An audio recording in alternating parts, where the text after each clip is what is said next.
Hello and welcome to the channel. Today we're walking along the Bald Eagle Valley Trail here just outside Macohaton, Pennsylvania. That's the bridge where 120 crosses over the trail, and there's a parking area down there. I didn't make it the whole way because got rain coming, unfortunately, today. I thought I was going to have a little bit more time, but not exactly trying to get soaked today, so we cut a little bit short. But this trail is a 2 mile one way out, well, 2 miles out, 2 miles back, so a total of 4 miles, but 2 miles one way, out and back. Trail that runs along the west branch of the Susquehanna River and basically fields. This part of the road's gravel, and it's gravel down into that next parking lot. But once we get back here a little ways, it turns to a little bit of pavement, and best I can tell, it's an old road they shut down to just add to the trail. When you get down past that parking area down there, they just built a bridge that goes across the river and pretty much dead ends. You can see where there's a old, like, almost like a driveway or whatever on the other side. Whenever I was over there, it was really grown up, so I didn't really mess with it at all. But there is signage saying that they plan on adding to the trail and making it longer once you cross the bridge. So it's definitely still a work in progress. The guy that told me about the trail initially is also the guy that told me that there are some property disputes on the other end of this that we're heading towards. From there, or basically from there, in between there and the other part of the trail that we do down in Lock Haven. I don't know the exact specifications or exactly what the deal is, but something about property disputes, and hopefully they get those worked out, because it is a really nice trail. A little hot in the summertime because the sun hits it pretty good, but still a really nice trail. A lot of people seem to walk their dogs here, come down here and jog, and just in general get outside, which is what the whole point of it is. Decent sized tree along it too. There's a bunch of those, but there's markers along it every half mile to show you where you're at along the trail. So there's a start, there's half mile, mile and a half, and 2 mile. Come on, Benj.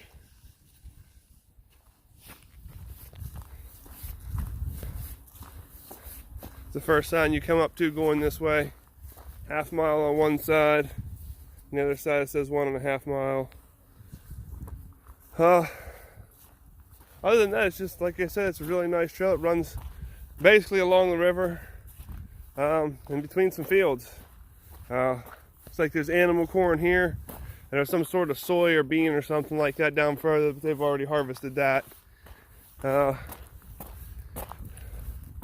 Unfortunately, too, peat kellers are pretty much over with. There's still some green and a bunch of brown. There's a lot of leaves down after all the rain we've had this weekend. I just hope we can get through the video without getting rained upon.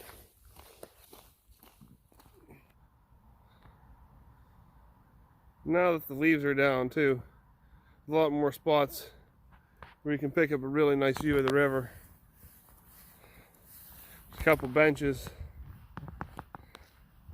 like that placed along the road too, so you can kind of just sit and hang out. But part of the field that's been harvested, and back to more corn down this way.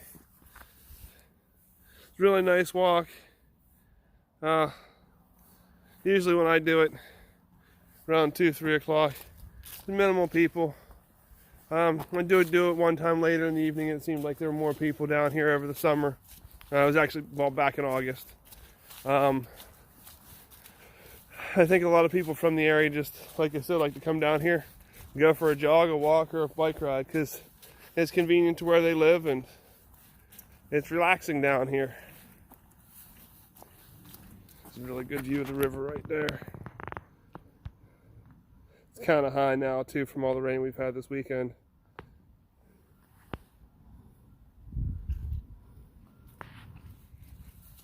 Here we are at the halfway point. 1 mile each side. It's pretty cool.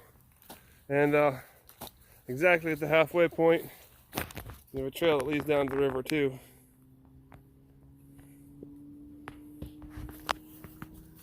Which I also thought was pretty cool. You were down here fishing or whatever, you could head down. And also at each end, well, if you go down the parking area, through the parking areas on both ends, you can get down to the river and like put in a, looks like, you know, a kayak or a canoe as well. I don't know that they're exactly designated launch areas, but they have it brush hogged to the point where you could get down there pretty easy and put in. Whenever I was down there with him, the first time I came here, maybe it was the second time, I don't remember, but anyway, it was pretty shallow. Just like everything else up here, there's no, you don't have rain for a couple of days. Everything seems to get pretty shallow, at least in the summertime. And it was pretty shallow. Well, then we went down and checked it out. But still, like I said, a good place where you can put in a canoe or kayak, or, I mean, he can get in the water and cool off on a hot day. You know, get his legs and stuff wet, so there's a definite plus to it. Here we come up in the on the 1.5 mile sign. 1.5 mile the other way. Then we get up here and there's a couple gates and such. And a little Indian statue. I can't remember the name of the tribe. It's on there though. I think it's Lenni Lape or something along those lines. Another field. This was there were beans they had ends already cut.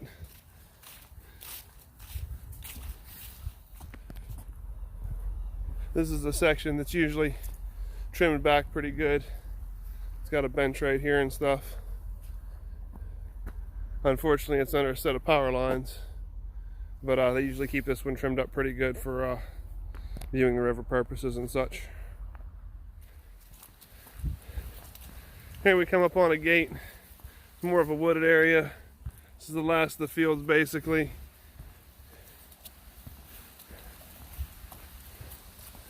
Like I said, the water's pretty high today. It's usually to the point where you can see a lot of rocks and stuff. Now, one question I have, and if anybody knows, obviously leave a comment in the comment section. But not just here, but on the rail trail I found one, the one at Lock Haven, yada yada. There's been a couple of them. Put these boxes on the poles with cameras inside. I don't know what's going on.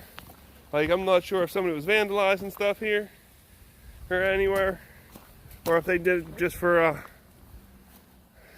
the heck of it, to actually watch and see how many people actually use them. So if anybody knows, leave a comment. Oh, and I'm going to do a better video on it, but recently used this Obernoff stuff, like a boot wax on my boots. And I had to glue them in a couple spots, etc. And that water just beads right off. So, if you're looking for a boot wax / protectant, that Obernoff stuff works good. I did a coat of waterproofing spray on them too real quick, because the tongue's not leather. That's something else I wanted to show. I'm going to do another video because I have another pair of the exact same boots. They actually cracked in the same spot, but they tore. But I used glue right there to fix it. I actually used an actual shoe glue on them. Can't remember what the brand of it is. I think it's Loctite or something like that. I have it sitting on the table at home. But one of these days I'm going to do a video when I do the other boots. I need to scrub them up and clean them and then let them dry for a couple days before I can glue them and so on and so forth. But yeah, this stuff works really good, and I recommend using it to take care of your leather products. I did holster on my knife too. It was a lot lighter of a color, made it darker. So you do have to watch with if, possibly changing colors of leather. But I'm happy with what it did, and it looks way better darker for me, in my opinion. Didn't change the black at all though. Here you have another little bench, and this is the Indian thing. It's the Lenni Lenape tribe. The ancient capital of the Lenni and Lenape tribe, erected in 1913. So, I'm not a big history person, but I thought that was pretty cool regardless. And pretty much that's about it. Come to another